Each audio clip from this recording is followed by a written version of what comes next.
الحمد لله وصلى الله وسلم على نبينا محمد وعلى آله وصحبه أجمعين. رب اشرح لي صدري ويسر لي أمري واحلل عقدة من لساني يفقه قولي. عزیز طلبہ طالبات، السلام علیکم ورحمۃ اللہ تعالی وبرکاتہ۔ الاربعون النوویہ کی یہ ہماری دوسری مجلس ہے۔ انشاءاللہ اس میں ہم اللہ کے نبی صلی اللہ علیہ وسلم کی احادیث کا مطالعہ کریں گے۔ اللہ تعالی ہمارا یہاں جمع ہونا محض اپنے فضل سے قبول فرمائے اور ہمیں علم نافع اور عمل صالح عطا فرمائے۔ پچھلے درس میں ہم نے حدیث النیہ پڑھی تھی، جس میں نیت کی اہمیت کے حوالے سے اور اخلاص نیت پر گفتگو کی گئی تھی، جو کہ حدیث عمر رضی اللہ تعالیٰ عنہ تھی۔ اور اس کے بعد پھر ہم نے حدیث جبریل کا مطالعہ کیا تھا، جس کو ہم اساس السنہ بھی کہتے ہیں، یعنی سنت کی اساس، شریعت کی اساس پر مبنی حدیث، جس میں جبریل علیہ السلام نے مراتب دین ہمیں سکھائے تھے۔ دین کے کیا مراتب ہیں، درجات ہیں، اس کے اندر اسلام ہے، پھر ایمان ہے، اور پھر احسان ہے۔ اسلام کے ہم نے 5 ارکان پڑھے، ایمان کے 6 ارکان پڑھے، اور اس کے ساتھ ساتھ پھر احسان کے مرتبے کے ہم نے 2 ارکان پڑھے۔ اور اس کے ساتھ ساتھ اس حدیث میں ہم نے قیامت کی کچھ نشانیوں کا بھی تذکرہ پڑھا۔ الحمدللہ، اللہ تعالی ہمیں علم نافع عطا فرمائے۔ آج ہمارے سامنے تیسری حدیث ہے جو امام نووی رحمہ اللہ نے اپنی الصحیح میں اپنی الاربعون النوویہ میں ذکر کی ہے، جو کہ عبداللہ ابن عمر رضی اللہ تعالیٰ عنہ کی حدیث ہے۔ تو شروع کرتے ہیں۔ عن ابی عبد الرحمن عبد اللہ ابن عمر ابن الخطاب رضی اللہ عنہما انه قال سمعت رسول اللہ صلی اللہ علیہ وسلم يقول بني الاسلام على 5 شهادة ان لا اله الا الله وأن محمد رسول الله وإقام الصلاة وإيتاء الزكاة وحج البيت وصوم رمضان رواه البخاري ومسلم۔ جناب ابو عبد الرحمن عبداللہ ابن عمر رضی اللہ تعالی عنہ بیان کرتے ہیں کہ میں نے نبی کریم صلی اللہ علیہ وسلم کو فرماتے ہوئے سنا کہ اسلام کی بنیاد 5 چیزوں پر رکھی گئی ہے۔ سب سے پہلی شہادت اللہ الہ الا اللہ، اس بات کی گواہی دینا کہ اللہ کے سوا کوئی معبود برحق نہیں ہے، وَأَنَّ محمد الرسول اللہ، اور محمد صلی اللہ علیہ وسلم اللہ کے رسول ہیں۔ دوسری چیز ہے وَإِقَامِ الصَّلَاةِ، نماز قائم کرنا، وَإِيتَاءِ الزَّكَاةِ، زکوٰۃ ادا کرنا، وَحَجِّ الْبَيْتِ، حج کرنا بیت اللہ کا، وَصَوْمِ رمضان، اور اس کے ساتھ رمضان کے روزے رکھنا۔ اور یہ حدیث امام بخاری رحمہ اللہ اور امام مسلم دونوں نے اپنی صحیح میں ذکر کی ہے۔ سب سے پہلے ہم جناب ابو عبداللہ بلکہ ابو عبد الرحمن عبداللہ ابن عمر رضی اللہ تعالیٰ عنہ کا مختصر سا تعارف پڑھ لیتے ہیں، جو اس حدیث کے راوی ہیں۔ جناب عبداللہ ابن عمر کسی تعارف کے محتاج نہیں ہیں، آپ جناب عمر بن الخطاب رضی اللہ تعالیٰ عنہ کے بیٹے ہیں، اور ایک عظیم صحابی کا رتبہ آپ کو حاصل ہے۔ آپ اس حوالے سے بھی تمام صحابہ میں بہت زیادہ مشہور ہے کہ اللہ کے نبی صلی اللہ علیہ وسلم کی سنت پر عمل کرنے کا جذبہ آپ کے اندر بہت زیادہ تھا۔ آپ صلی اللہ علیہ وسلم اس کے ساتھ ساتھ انتہائی عابد زاہد شخصیت تھے، بہت تہجد گزار، عبادت گزار شخصیت تھے، اور اس کے ساتھ ساتھ مدینہ کے اندر جو فقہا صحابہ تھے، جو لوگوں کی علم کے میدان میں رہنمائی کیا کرتے تھے، ان کو دین کا علم سکھاتے تھے، فتویٰ دیا کرتے تھے، اس حوالے سے جناب عبداللہ ابن عمر رضی اللہ تعالیٰ عنہ بہت مشہور ہیں، اور ان کا ایک بہت ہی اہم مقام ہے۔ آپ کی کنیت ابو عبد الرحمن تھی، اور آپ کا اپنا نام عبداللہ تھا۔ آپ رضی اللہ تعالیٰ عنہ بعثت کے، اللہ کے نبی صلی اللہ علیہ وسلم کی بعثت کے 3 سال بعد پیدا ہوئے، اور بچپن میں ہی انہوں نے اسلام قبول کیا، اور اپنے والد کے ساتھ آپ نے مکہ سے مدینہ بھی ہجرت کی، اور پہلی مرتبہ آپ غزوہ خندق میں شریک ہوئے تھے۔ اس وقت آپ کی عمر تقریباً 15 سال تھی، اور اس طرح دیگر غزوات میں بھی آپ شریک ہوتے رہے، مختلف جنگوں میں بھی صحابہ کرام کے ساتھ خلفائے راشدین کے زمانے میں آپ حصہ لیتے رہے، اور 86 سال کی عمر میں آپ نے سن 73 ہجری میں مکہ کے اندر وفات پائی، اور آپ وہیں پر دفن ہوئے۔ اللہ تعالیٰ ان سے راضی ہوں اور ہمیں ان کے نقش قدم پر چلائے۔ اس حدیث میں وہ فرماتے ہیں کہ میں نے نبی کریم صلی اللہ علیہ وسلم سے سنا کہ اسلام کی جو بنیاد ہے، اسلام کی عمارت کی بنیاد، وہ 5 چیزوں پر رکھی گئی ہے۔ یعنی جس طرح کہ ہم نے حدیث جبریل میں پڑھا تھا اسلام کے ارکان، یہاں پر بھی وہی بات کی گئی ہے۔ اور اسلام کے 5 ارکان بتائے گئے ہیں۔ پہلے ہم پڑھ لیتے ہیں، سمجھ لیتے ہیں کہ اسلام کیا ہے۔ دراصل اسلام کہتے ہیں اللہ رب العزت کے سامنے اپنے آپ کو سپرد کر دینا، الاستسلام للہ وحدہ، سبمٹ کر دینا اپنے آپ کو کلی طور پر اللہ رب العزت کے سامنے، اور اس نے جو احکام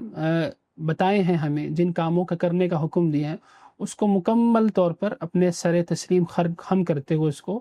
پورا کرنا، اور اس کے ساتھ ساتھ جن باتوں سے اس نے منع کیا ہے ان سے رک جانا، اس کو دراصل ہم اسلام کہتے ہیں۔ اب اس کی جو عمارت ہے وہ دراصل 5 چیزوں پر قائم ہے، اور آپ سب جانتے ہیں کہ کسی بھی عمارت کے جو ارکان ہیں، اس کے جو ستون ہیں، اس عمارت کے اندر کیا اہمیت ہوتی ہے، کیا حیثیت ہوتی ہے۔ کسی بھی عمارت کے اگر ستون گرا دیے جائیں تو وہ پوری عمارت نہ صرف کمزور ہو جاتی ہے بلکہ وہ ڈھہ بھی جاتی ہے۔ تو اسلام ایک عمارت ہے، اگر اس کو یوں سمجھا جائے تو اس کے 5 ارکان ہیں، اس کے 5 ستون ہیں۔ اس میں سب سے پہلا اور عظیم ستون اور سب سے افضل رکن ہے اس بات کی شہادت دینا کہ لا الہ الا اللہ محمد رسول اللہ، یعنی یہ بات اپنے زبان سے بھی اس بات کا اقرار کرنا، اپنے دل سے بھی اس بات کی تصدیق کرنا، اور اس کے ساتھ ساتھ اپنے عمل کے اندر بھی اس بات کو لے کر آنا، یعنی صرف زبان سے کہہ دینا ہی کافی نہیں بلکہ انسان کا عمل بھی اس شہادتین کے مطابق ہونا چاہیے، یعنی اللہ رب العزت کو معبود حقیقی سمجھنا، اس کے ساتھ عبادت میں کسی بھی کام میں کسی کو شریک نہ ٹھہرانا، اور اس کے ساتھ ساتھ اللہ کے نبی صلی اللہ علیہ وسلم کو اللہ رب العزت کا رسول سمجھنا، اور آپ صلی اللہ علیہ وسلم جو شریعت لے کر آئے ہیں، جو پیغام لے کر آئے ہیں، اس کو آخری سمجھنا اور اس کو اپنے لیے ہدایت کا ذریعہ سمجھ کر اس پر عمل کرتے رہنا۔ تو یہ ہے شہادتین کا مفہوم، اور یہ سب سے افضل رکن ہے اسلام کا، کیونکہ یہ وہ چیز ہے جس کے قبول کیے بغیر کوئی بھی شخص اسلام کے اندر داخل نہیں ہوتا، اور جب کسی انسان کے منہ سے اس بات کا اقرار ہو جاتا ہے تو وہ ظاہری طور پر مسلمان ہی ٹھہرایا جاتا ہے، کہلایا جاتا ہے۔ اس کے بعد پھر اس کے اوپر دیگر جو احکام ہیں وہ لاگو ہوتے ہیں، دیگر ارکان کے بھی اس حوالے سے اس کے اوپر پھر وہ اس کا مکلف ٹھہرتا ہے، مثلا روزے رکھنا، نماز پڑھنا، زکوٰۃ دینا، حج کرنا اور دیگر عبادات۔ تو یہی وجہ ہے کہ شہادتین کا جو رکن ہے وہ انتہائی اہم رکن ہے، جس کی بنا پر کسی شخص کو ہم اسلام کے دائرے کے اندر شمار کرتے ہیں۔ اور اس کے بعد اس حدیث کے اندر جس بات کا ذکر ہوا ہے، جس رکن کا، وہ ہے نماز کی ادائیگی کا، یعنی یہ بھی ہمارے دین کا ایک بہت اہم ستون ہے کہ ایک مسلمان جب اس بات کا اقرار کرتا ہے کہ لا الہ الا اللہ محمد رسول اللہ، وہ اپنے رب کو جو اس کا خالق حقیقی ہے اسی کو اپنا معبود سمجھتا ہے، معبود برحق، اور اسی کی عبادت کرتا ہے، اپنے تمام مراسم عبودیت کو اسی کے لیے خالص کرتا ہے، جیسے کہ خود اللہ تعالیٰ ارشاد فرماتے ہیں وَمَا خَلَقْتُ الْجِنَّ وَالْإِنسَ إِلَّا لِيَعْبُدُونَ، میں نے تمام جنات اور انسانوں کو محض اپنی عبادت کے لیے پیدا کیا ہے۔ تو جب یہ چیز سر انجام دیتا ہے اپنی زندگی میں تو اس کے ساتھ ساتھ اس پر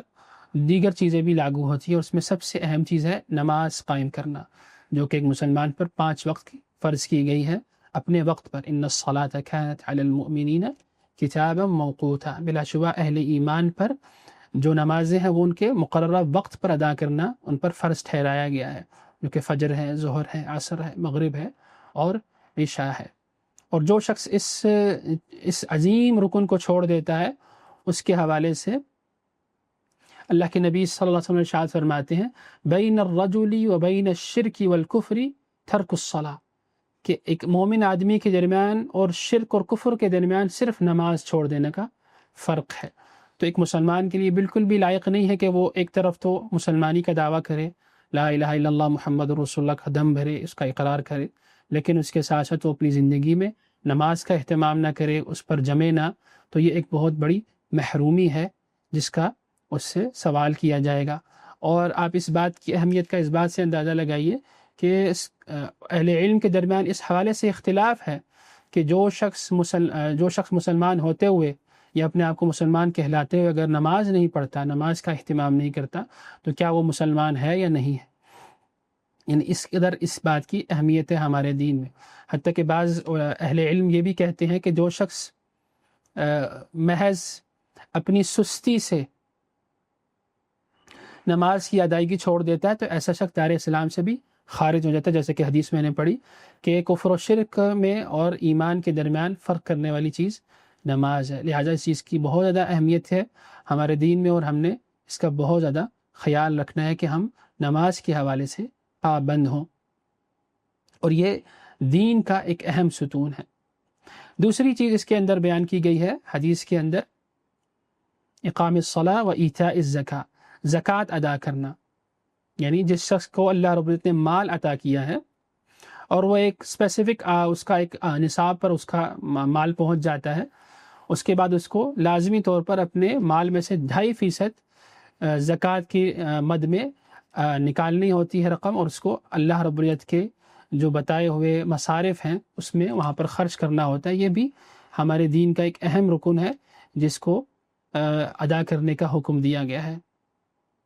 اس کے بعد اس حدیث کے اندر تیسرا جو ہمارے دین کا اہم رکن ہے اسلام کا، وہ ہے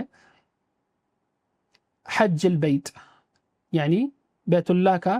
حج کرنا، اس کے لیے باقاعدہ سفر کرنا اور اس عظیم عبادت کو ادا کرنا. وَلِلَّهِ عَلَى النَّاسِ حِجُّ الْبَيْتِ، کہ بلا شبہ اللہ رب العزت نے اپنے بندوں پر اس بات کو فرض کیا ہے کہ وہ اس کے گھر کا طواف کریں، وہ اس گھر کا قصد کریں،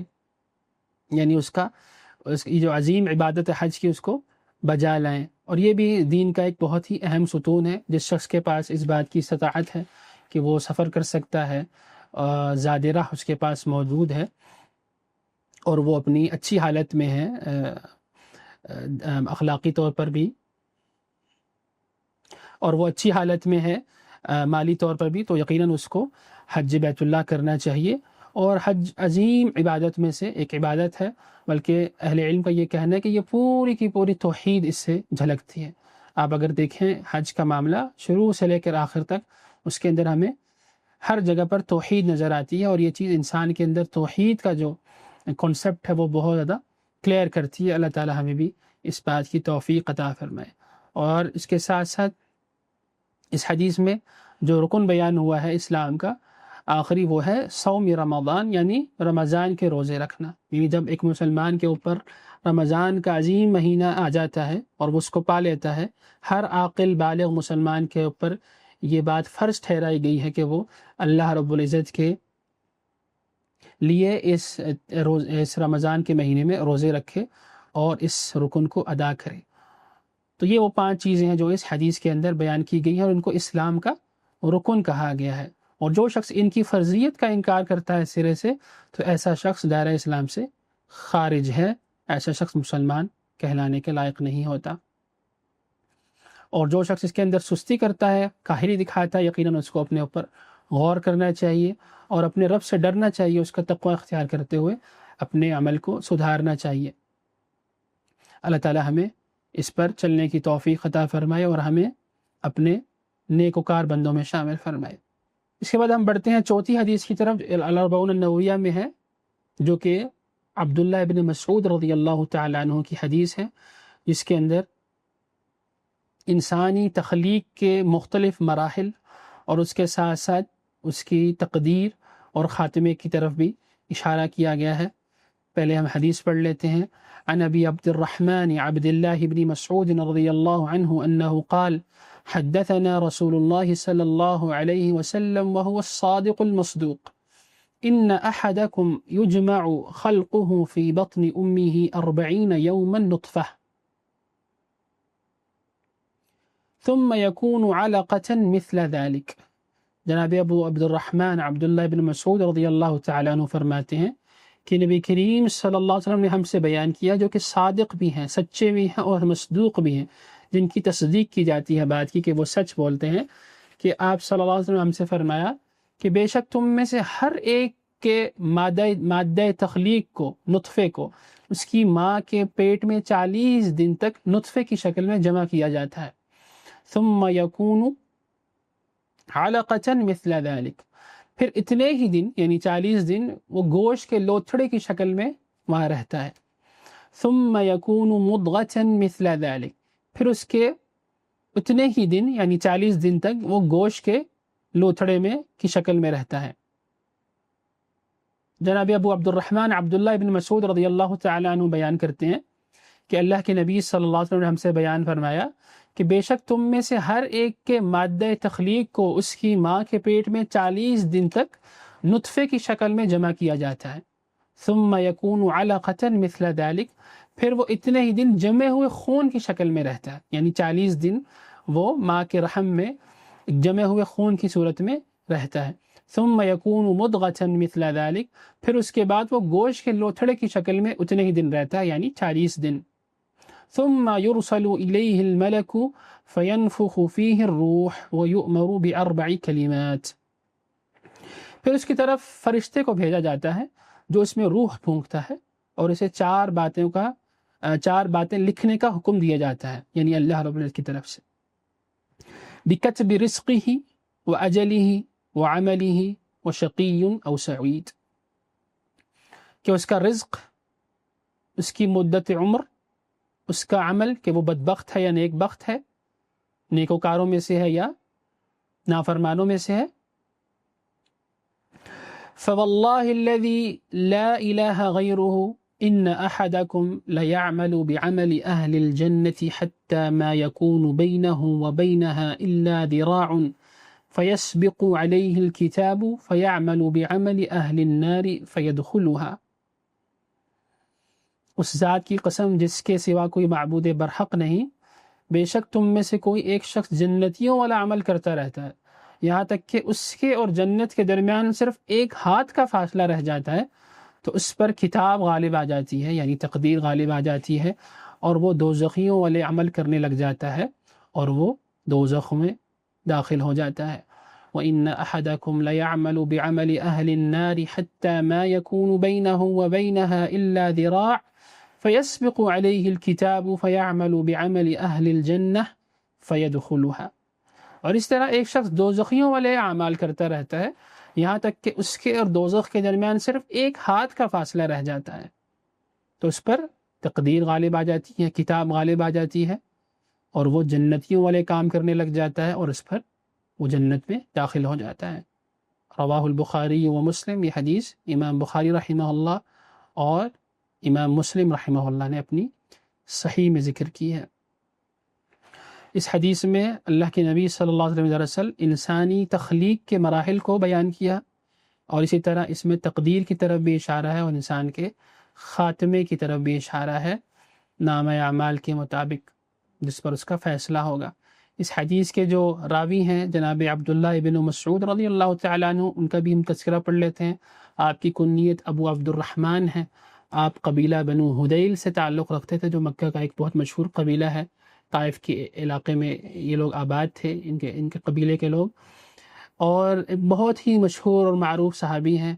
جیسے کہ میں نے عرض کیا عبداللہ ابن عمر جس طرح فقہا صحابہ میں شمار ہوتے ہیں، اسی طرح جناب عبداللہ ابن مسعود بھی ان صحابہ میں شامل ہیں جو لوگوں کی رہنمائی کیا کرتے تھے دینی حوالے سے، ان کو دین سکھایا کرتے تھے، دین سمجھایا کرتے تھے، فقہ اور فتویٰ کی جو مسند ہے وہ آپ نے سنبھالی ہوئی تھی اور لوگوں میں علم کی میراث کو آپ رضی اللہ تعالیٰ عنہ پھیلاتے تھے۔ آپ ان صحابہ میں شامل ہیں جو مکہ کے اندر ابتدائی ایام میں ایمان لے کر آئے، ابتدائی عرصے کے اندر، اور اس کے ساتھ ساتھ آپ کو 2 ہجرتوں کا بھی شرف نصیب ہو، یعنی آپ مکہ سے حبشہ بھی ہجرت کی آپ نے، اور اسی طرح آپ نے پھر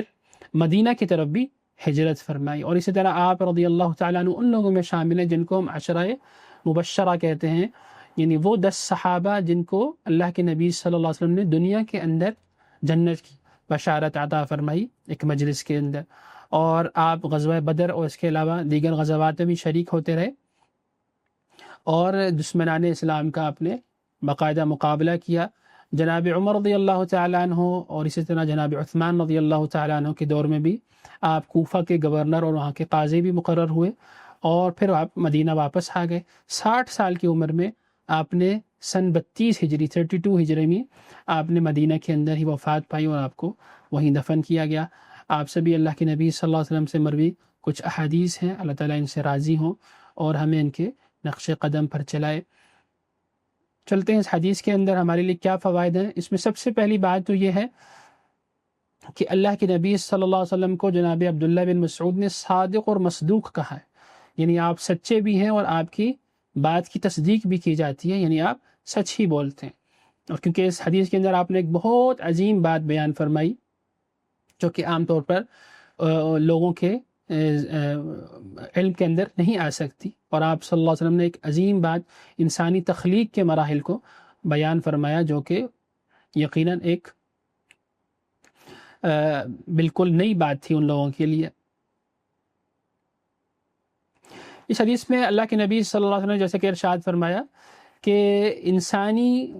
مادہ تخلیق، انسان کا جو نطفہ ہے جب وہ اس کی ماں کے پیٹ میں جاتا ہے تو وہ 40 دن تک نطفے کی شکل میں موجود رہتا ہے، 40 دن تک، اور اس کے بعد 40 دن گزرنے کے بعد وہ خون کے ایک لوتھڑے کی شکل میں بدل جاتا ہے، شکل اختیار کر لیتا ہے. پھر اس پر بھی 40 دن گزر جاتے ہیں، پھر اس کے اوپر ایک اور نئی کیفیت طاری ہوتی ہے اور وہ گوشت کے لوتھڑے کی شکل میں بدل جاتا ہے. یعنی نطفے سے وہ خون کا لوتھڑا بنتا ہے اور خون کے لوتھڑے میں بدل جانے کے بعد 40 دن کے بعد پھر وہ گوشت کا ایک لوتھڑا، گوشت کا ایک ٹکڑا بن جاتا ہے. اس کے بعد پھر جب اس پر 120 دن گزرتے ہیں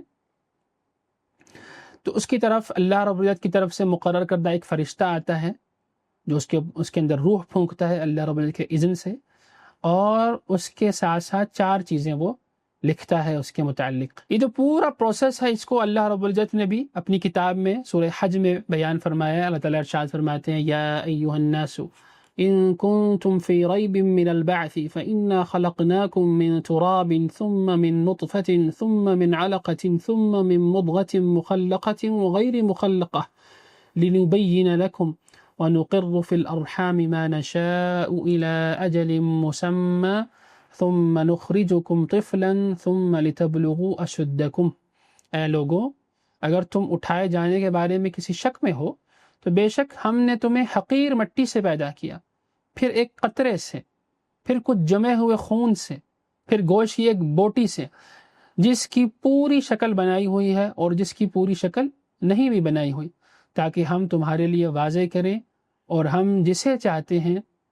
ایک مقررہ مدت تک رحموں میں ٹھہرائے رکھتے ہیں، پھر ہم تمہیں ایک بچے کی صورت میں نکالتے ہیں. تو یہاں پر بھی اللہ رب العزت نے انسانی تخلیق کے مراحل بیان فرمائے. اسی طرح ایک اور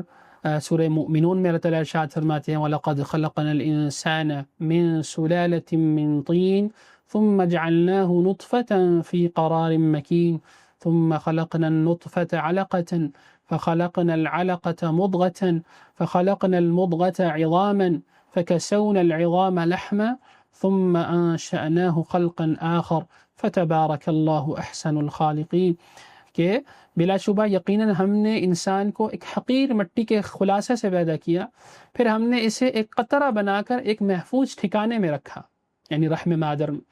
پھر ہم نے اس قطرے کو ایک جمع ہوا خون بنایا، پھر ہم نے اس جمع ہوئے خون کو ایک بوٹی بنایا، پھر ہم نے اس بوٹی کو ہڈیاں بنایا، پھر ہم نے ان ہڈیوں کو کچھ گوشت پہنایا، پھر ہم نے اسے ایک اور صورت میں پیدا کر دیا.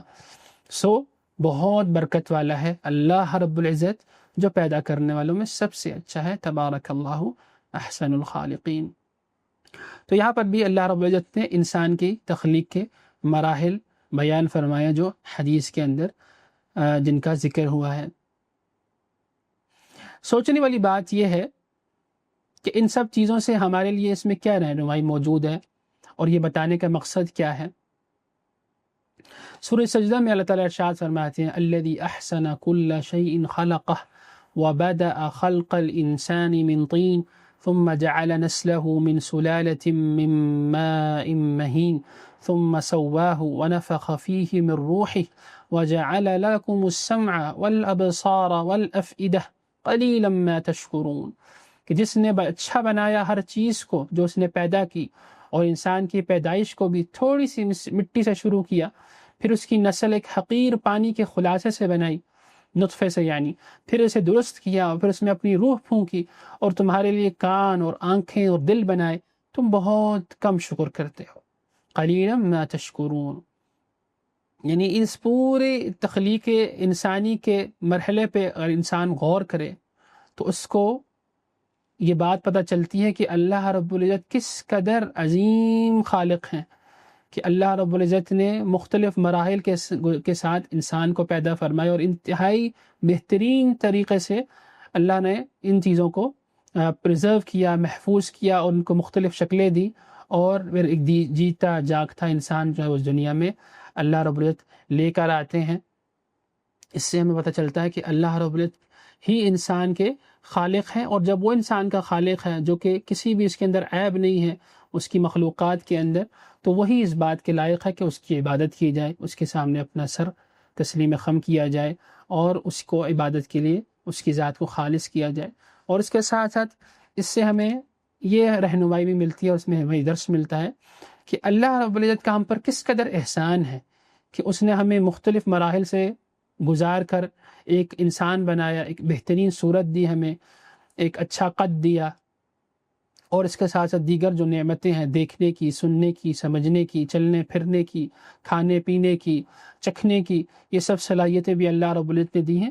تو کس قدر اللہ رب العزت کا ہم پر احسان ہے، اور ہم اس نعمت پر کتنا شکر ادا کرتے ہیں، اس حوالے سے ہمیں اپنا جائزہ لینے کی ضرورت ہے۔ اللہ رب العزت نے مختلف اندھیروں میں ہمیں رکھا، یعنی رحم مادر کے اندر، پھر وہ ایک جس جگہ پر وہ رہتا ہے وہاں پر ایک پروٹیکشن کا ایک اللہ رب العزت نے نظام بنایا، اور وہ ایک پروسیس سے گزرتے ہوئے پھر اس دنیا میں آیا۔ تو یہ اللہ رب العزت کا ہم پر احسان ہے کہ اس نے اپنی اس عظیم مخلوق انسان کو انتہائی تکریم عطا فرمائی، اور اس کو عزت عطا فرمائی، اور اس کے تخلیق کے مراحل کو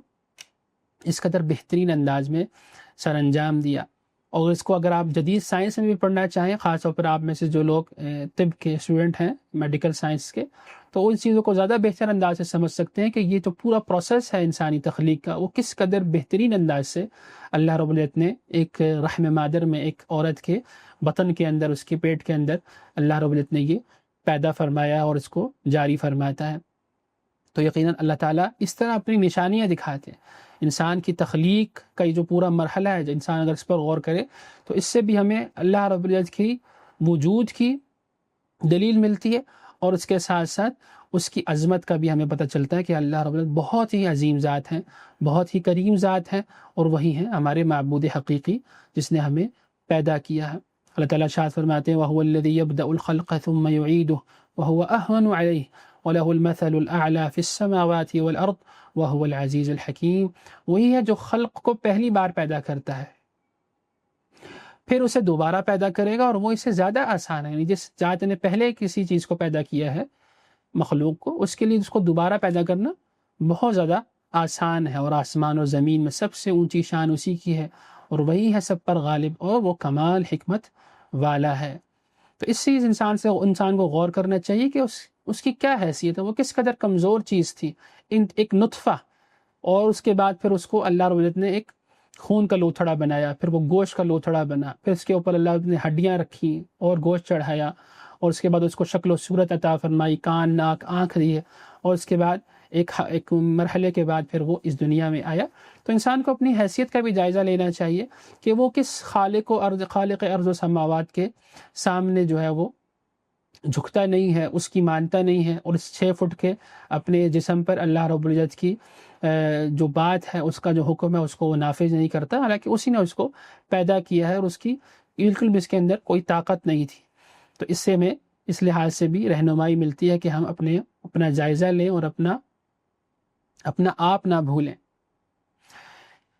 اس حدیث کے دوسرے ٹکڑے میں جس بات کی طرف صراحت کی گئی ہے وہ انسان کے اعمال کا دار و مدار اس کے خاتمے پر ہے، یعنی جس طرح کے انسان اعمال کرتا رہتا ہے اور جس پر اس کی وفات ہوتی ہے، اللہ رب العزت کے سامنے وہ پہنچتا ہے، اسی کے مطابق اس کا معاملہ کیا جائے گا، حساب کیا جائے گا۔ یہی وجہ ہے کہ ہمیں یہ بات سکھائی گئی ہے کہ ہم اللہ رب العزت سے حسن خاتمہ کی دعائیں کریں، اللہ رب العزت اس بات کو مانگے کہ اللہ تعالی ہمیں ایمان پر خاتمہ نصیب فرمائے، اور اس کی عبادت کرتے ہوئے، اس کی فرما برداری کرتے ہوئے ہمیں اپنے پاس بلائے۔ جیسے کہ ہمیں یہ ادب سکھایا گیا باقاعدہ، ربنا لا تزغ قلوبنا بعد اذ هديتنا وهب لنا من لدنك رحمة انك انت الوهاب۔ اے ہمارے رب، ہمارے دل ٹیڑے نہ کر دے اس کے بعد کہ تو نے ہمیں ہدایت دی، اور ہمیں اپنے پاس سے رحمت عطا فرما، بے شک تو ہی بے حد عطا کرنے والا ہے۔ اس طرح اللہ کے نبی صلی اللہ علیہ وسلم نے ہمیں یہ دعا سکھائی کہ ہم پڑھیں یا مقلب القلوب ثبت قلبی علی دینک، اے دلوں کو الٹنے پلٹنے والے میرے دل کو اپنے دین پر ثابت قدمی نصیب فرما. یا اللہم مصرف القلوب صرف قلبی علی طاعتک، اے دلوں کو پھیرنے والے ہمارے دلوں کو اپنی اطاعت پر جما دے، پھیر دے اس کی طرف. تو یہاں پر دراصل اللہ کے نبی صلی اللہ علیہ وسلم نے تقدیر کی طرف بھی اشارہ کیا کہ یہ بندے کی جو تقدیر ہے وہ لکھی جاتی ہے اللہ رب العزت کی طرف سے. اور اس کی حکمت یہ ہے کہ کیونکہ میں نے ایسے کہ پہلے عرض کیا کہ اللہ رب العزت العلیم ہے، بہت زیادہ علم رکھنے والے، جاننے والے. تو وہ یہ جانتا ہے کہ کسی انسان نے کس طرح کا عمل کرنا ہے اپنی زندگی کے اندر، کیا وہ شقی ہوگا یعنی وہ بدبختوں میں شمار ہوگا یا وہ نیکوکاروں میں شمار ہوگا. تو اللہ رب العزت نے اپنے علم کی بنیاد پر یہ سارا کا سارا جو ڈیٹا ہے، معلومات ہیں، وہ اپنے پاس محفوظ رکھی ہیں لوح محفوظ میں. اللہ رب العزت کوئی چیز نہیں چھپی ہوئی، اسی وجہ سے اس نے اپنے پر یہ چیزیں رکھی ہوئی ہیں. اس کا یہ مطلب نہیں ہے کہ انسان کو مجبور کر دیا گیا ہے کہ وہ نیکوکاروں میں ہی رہے یا اس کے اوپر مسلط کر دیا گیا ہے کہ وہ نافرمان بن جائے. ایسے نہیں ہے. اللہ رب العزت نے اپنے علم کی بنیاد پر اس نے جو کچھ کرنا ہے اپنی زندگی میں اس کو محفوظ کر کے رکھا ہوا اپنے پاس، اور اس چیز کا پھر وہ اظہار بھی کرے گا قیامت کے دن، اس کے سامنے لے کر بھی آئے گا. تو انسان کا جو معاملہ ہے کہ اس کے ساتھ جو معاملہ ہونا ہے جنت کا جہنم کا، وہ دراصل اس کے اپنے دائرہ اختیار میں کی گئی چیزیں ہیں، اس کے اوپر فیصلہ ہوگا کہ کیا وہ اللہ رب العزت کی راہ اپناتا ہے یا وہ شیطان کی راہ اپناتا ہے. کیونکہ اللہ رب العزت تو یہ چیز پسند نہیں کرتا کہ ہم اس کی نافرمانی کریں، اور یہی وجہ ہے کہ جو اللہ رب العزت ہم سے پسند کرتا ہے کہ ہم اس پر ایمان لے کر آئیں، اس کے بتائے ہوئے احکامات پر چلیں. یہی وجہ ہے کہ اسی بات کو پسند کرنے کی وجہ سے اور اس پہ ہماری رہنمائی کرنے کے لیے اس نے رسولوں کا ایک طریقہ کار وضع فرمایا، رسول بھیجے، کتابیں نازل فرمائی اور ہمیں ہدایت کی طرف رہنمائی فرمائی. تو اس یہ انسان کے اپنے اوپر ہے کہ وہ اس میں سے کون سا راستہ اختیار کرتا ہے. اِنَّا هَدَيْنَاهُ النَّجْدَيْنِ، اللہ رب فرماتے ہیں کہ ہم نے اس کے سامنے دونوں راستے دکھلا دیے کہ کس پر چلتا ہے، وہ ناشکروں میں ہوتا ہے یا فرما برداروں میں اس کا شمار ہوتا ہے. تو یہی وجہ ہے کہ انسان پوری زندگی اچھے کام کرتا رہتا ہے لیکن پھر وہ اپنی نیت میں اس سے خرابی آ جاتی ہے اور وہ اپنے رب کی نافرمانیاں شروع کر دیتا ہے اپنے ارادے کے طور پر. اور وہ اللہ رب العزت کے علم میں تو کیونکہ موجود ہوتا ہے کہ اس نے اپنی زندگی کے آخری ایام میں یا آخری وقت میں ہدایت کو چھوڑ دینا ہے. تو یہی وجہ ہے کہ پھر وہ اس کا حساب ایسا ہی ہوتا ہے کہ وہ نافرمانوں شمار ہو جاتا ہے اور وہ دوزخ میں اس کا ٹھکانہ لکھ دیا جاتا ہے. اور اسی طرح ایک شخص جو ہے وہ برائیاں کر رہا ہوتا ہے لیکن پھر وہ مرنے سے پہلے اللہ رب العزت کی توفیق سے اس کو ہدایت ملتی ہے، وہ ہدایت کا راستہ اپناتا ہے، اپنے اوپر غور کرتا ہے، تو اللہ رب العزت کے یہاں پھر وہ اہل جنت میں شمار ہو جاتا ہے. اور اللہ رب العزت کیونکہ سب کچھ جانتے ہیں اور اس کی تقدیر میں یہ چیز لکھا ہوا ہے، تو انسان کو اس بات کا اختیار دیا گیا ہے کہ وہ نیکی کی راہ چنتا ہے یا برائی کی راہ چنتا ہے. کچھ ایسی چیزیں ہیں یقیناً جس کا انسان کے اوپر اختیار نہیں ہے، مثلا اس کی رنگ شکل، اس کا قد، اس نے کس جگہ پیدا ہونا ہے، کس گھرانے میں پیدا ہونا ہے، یہ سب وہ چیزیں ہیں. کچھ ایسی چیزیں ہیں جس کے لیے انسان کا اختیار نہیں ہے. تو اس میں اگر انسان کو کوئی چیز کمی ہے اس کے اندر تو اس کو صبر کی راہ اختیار کرنی چاہیے اور اللہ رب العزت کا شکر بھی ادا کرنا چاہیے. اور اللہ رب العزت بلا شبہ صبر کرنے والوں کے ساتھ ہیں، ان کو مزید عطا فرماتے ہیں. اور اللہ رب العزت جس کو نعمتوں سے نوازا ہے اس لحاظ سے تو اس کو اس پہ مزید شکر ادا کرنا چاہیے اور اللہ رب العزت کا شکر گزار بندہ بننا چاہیے. اِنَّا هَدَيْنَاهُ السَّبِيلَ إِمَّا شَاكِرًا وَإِمَّا كَفُورًا، بلا شبہ ہم نے اسے ہدایت اور گمراہی کا راستہ دکھا دیا ہے، تو خواہ وہ شکر گزار بننے والا بنے یا کفر کرنے والا، تو یہ اس کے اپنے اوپر ہے. تو یہاں پر بھی اسی بات کی طرف اشارہ کیا گیا کہ اللہ رب العزت نے اپنے علم کے بدولت سب کی تقدیر جو ہے وہ سب نے کیا کام کرنا ہے اپنی زندگیوں میں وہ لکھ لیا ہے. کوئی بھی چیز اس کے علم سے خالی نہیں ہے اور کوئی بھی چیز اس کے ارادے کے بغیر، اس کی مشیت کے بغیر سر انجام نہیں ہوتی. یہاں پر کوئی بھی پتا بھی اس کی مرضی کے بغیر نہیں ہل سکتا. تو اسی وجہ سے انسان کو ہمیشہ اس راہ کو اختیار کرنا چاہیے جس میں اس کی فلاح و کامرانی ہے اور تاکہ وہ اللہ رب العزت کے ہاں سرخرو ہو سکے اور اللہ رب العزت کی جو جنتیں ہیں اس کا وہ حقدار ٹھہر سکے، اسی پر جمع رہے، کیونکہ اس کو نہیں معلوم کہ کب اس کے پر موت آ جانی ہے، اللہ رب العزت نے اس کی کتنی عمر رکھی ہے۔ تو اس کو بجائے اس کے کہ اللہ رب العزت کی راہ سے وہ کٹا رہے اور اس بات کا انتظار میں رہے کہ میں کر لوں گا، توبہ بھی کر لوں گا، میں اچھے کام کر لوں گا انشاءاللہ تھوڑے عرصے بعد یا ایک خاص عمر میں جا کے، تو اس کو بالکل بھی اپنے آپ کو دھوکے میں مبتلا نہیں کرنا چاہیے۔ اس کا جو زندگی ہے اس کا کوئی بھروسہ نہیں کب وہ ختم ہو جائے، اس کو زندگی میں اللہ رب العزت کی فرما برداری والے کام کرنے چاہیے۔ اور اسی طرح جو شخص اس کا راستے پہ چل رہا ہے اس کو چاہیے کہ اس پر ثابت قدم رہے، کیونکہ اس کو بھی نہیں معلوم کہ کب اس کی زندگی کا اختتام ہو جائے۔ تو بہت سارے ایسے لوگ ہوتے ہیں جو دین پر چلتے رہتے ہیں لیکن ان کا اختتام جو ہے وہ برا ہوتا ہے، کیونکہ وہ اللہ رب العزت کی راہ سے دور ہو جاتے ہیں اور اپنے لیے بدبختی کا سامان پیدا کرتے ہیں۔ اور بہت سارے لوگ ایسے ہوتے ہیں جو اپنی زندگیوں میں برائیاں کرتے ہیں لیکن پھر ان کو اس بات کا احساس ہو جاتا ہے، وہ اللہ رب العزت کی طرف پلٹتے ہیں، اللہ رب العزت کے ساتھ لو لگاتے ہیں اور ہدایت کا راستہ چنتے ہیں، اور اللہ رب العزت کے ہاں وہ سرخرو ہو جاتے ہیں، اور ان کی جو اختتام ہوتا ہے وہ ہدایت پر، کامرانی پر، دین اسلام پر ہوتا ہے۔ اللہ تعالی ہمیں بھی اپنے دین پر قائم اور دائم رکھے۔ انشاءاللہ نیکسٹ کلاس میں ہم باذن اللہ مزید احادیث کا مطالعہ کریں گے باذن اللہ۔ اللہ تعالیٰ سے دعا ہے کہ ہمیں علم نافع اور عمل صالح عطا فرمائے۔ وآخر دعوانا ان الحمد للہ رب العالمین۔